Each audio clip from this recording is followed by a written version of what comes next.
বিসমিল্লাহির রহমানুর রহিম। আসসালামু আলাইকুম। রাজিয়া ডেইলি লাইফে সবাইকে স্বাগতম। যে যেখান থেকে দেখছেন, আল্লাহর অশেষ রহমতে সবাই ভালো আছে। আমিও দোয়া করি সবাই ভালো থাক। আজ আপনাদের সাথে শেয়ার করব টমেটোর চাটনি রেসিপি। প্রথমত টমেটোগুলো কেটে নিয়েছি, কেটে রেখেছি। এখন চুলাতে একটা কড়াইয়া বসিয়েছি।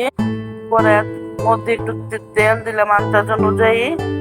তেল দিয়ে তেলটা একটু গরম করে এর মধ্যে পেঁয়াজ কেটে রেখেছিলাম সেটা দিয়েছি, সাথে 2-3টা কাঁচামরিচ দিয়েছি, দিয়ে একটু ভাজা ভাজা করছি। আন্দাজ অনুযায়ী লবণ দিলাম।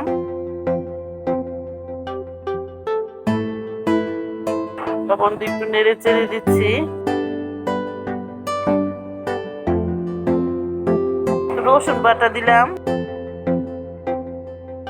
হলুদ গুঁড়ো, মরিচ গুঁড়ো,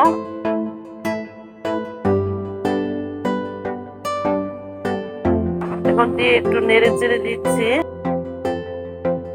পেঁয়াজটা একটু ভাজা ভাজা করে নিলাম। এখন মশলাটাকে কষাবো। সাথে একটু ধনিয়ার ফাঁকি দিয়েছি। এখন কেটে রেখেছিলাম টমেটো গুলো দিয়ে দিলাম। টমেটো গুলো দিয়ে একটু নেড়ে চেড়ে দিব। এখন টমেটো গুলো দিয়ে 20 মিনিটের মতো এগুলো নেড়ে চেড়ে আমি এগুলো শুকিয়েছি, সেটা আপনাদের দেখাইনি। লবণ একটু কম হয়েছিল, আবার একটু লবণ দিয়ে দিলাম। এখন উপরে একটু তেল বেশি বেশি আসবে, তখন বুঝতে হবে এটা হয়ে গেছে। এখন নামিয়ে নিব। হ্যালো ভিউয়ার্স, এটা খেতে অসাধারণ হয়েছে। এভাবে ভর্তা চাটনি বানিয়ে খেয়ে দেখবেন, খেতে অসাধারণ লাগে।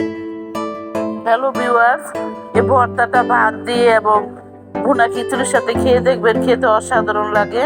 এখন হয়ে গেছে, সেটা নামাবো, সেটা দেখাবো আপনাদের। হ্যালো ভিউয়ার্স, যদি আমার ভিডিও ভালো লেগে থাকে লাইক, কমেন্ট, শেয়ার, সাবস্ক্রাইব করে আমার পাশে থাকবেন। এখন যাবত আমার ভিডিও দেখার জন্য অসংখ্য ধন্যবাদ। রাজিয়া আপার সাথে এভাবে ভিডিও দেখে রাজিয়া আপার সাথে থাকবেন।